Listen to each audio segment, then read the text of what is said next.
South African Human Rights Commission has called for calm and unity amid rising racial tensions fueled by the ongoing violence across the country. For an in-depth discussion on all that's been happening, we're joined by Commissioner Nissen. Mr. Nissen, thank you so much for your time. We turn to you as a struggle activist and now at the SAHRC for some kind of calm. Would it be fair to say that South Africa, as you warned when you did the xenophobic attacks report in 2019, as long as we have the inequality that we have, we remain a tinderbox? Absolutely. I think what we've also said during the COVID-19 pandemic, we said that it really opened up the two worlds that we live in, the world of the poor and the rich. And so if we do not bridge that gap between the poor and the rich, and if we do not have dedicated developmental programs to make sure that our people are lifted out of unemployment, lifted out of poverty, and ensure that at least there is fairness in terms of opportunities, and also for our people to feel that democracy is working for them, we will find all sorts of outbursts as we've seen in the last few days.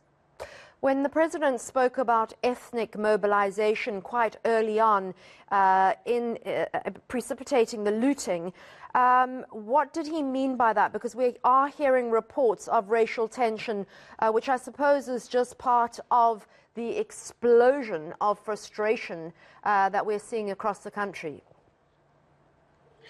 Let me first say, before answering that, you know, being poor is no excuse to engage in violence and destruction of property and looting.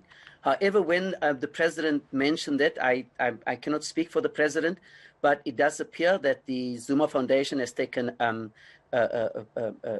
issue with it and have later complained with the Human Rights Commission, and so we'll be looking into that matter soon.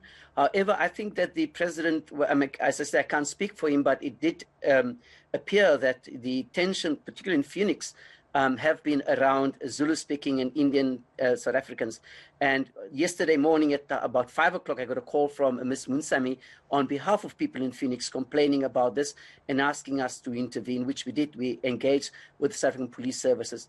But the problem that we face, not only in KZN, but also in South Africa, is that we have not effectively dealt with the issue of racism in this country. We have not effectively dealt with the issue about nation building and also about social cohesion. And from time to time, we see it, whether it is with, in the case of foreign nationals or whether it's with our own people, from time to time it manifests itself. And the Commission has, over the years, including in the last few years, received increased number of complaints about racism. And we have investigated that, continue to investigate it, but we have not dealt with the whole notion about nation building. And I guess, as I always say, that the dream of our former President Nelson Mandela and of course the Archbishop of Cape Town, Emeritus Archbishop Desmond Tutu, about the Rainbow Nation. We have not done enough to build nation building and build South Africanness in our country. But the main obstacle about all of it is the poverty and, of course, the unemployment that we've seen. And also what we've seen in the last few days, I mean, people have been depending on the 350 Rand grant. That has also disappeared. And these are all contributing factors, but does not give anyone the excuse to go out in the street and vandalize and rob other people. So it's really been the perfect storm: poverty and a pandemic, also with racial inequality not addressed, discrimination not addressed. Mr. Nissen, you've been through a state of emergency, you've been through apartheid, you've seen horror on your hands. Is this going to happen again? No, first of all, I do not think that we need a state of emergency. The Commission is obviously going to discuss this later on, but I don't want, state of emergency is a no-no. We've seen the horror we've gone through it, the torture, the tension with our trial, all the ugliness that went with the state of emergency.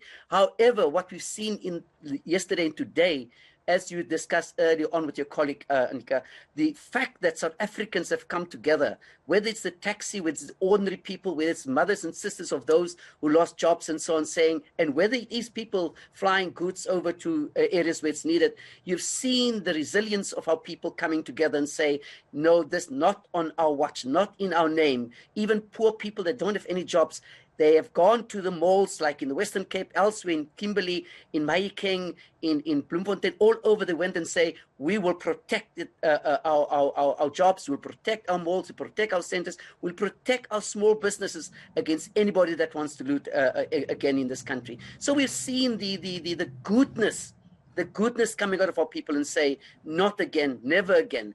There are those elements, and we are urging the law enforcement and the security cluster to deal effectively with them and so on. Although there's a problem, because if you have 1,000 people extra, 1,000 people now in our correctional centers, and some of them may even be carrying the COVID-19. So we're all concerned about all of these matters. But no, I don't think we need a state of emergency.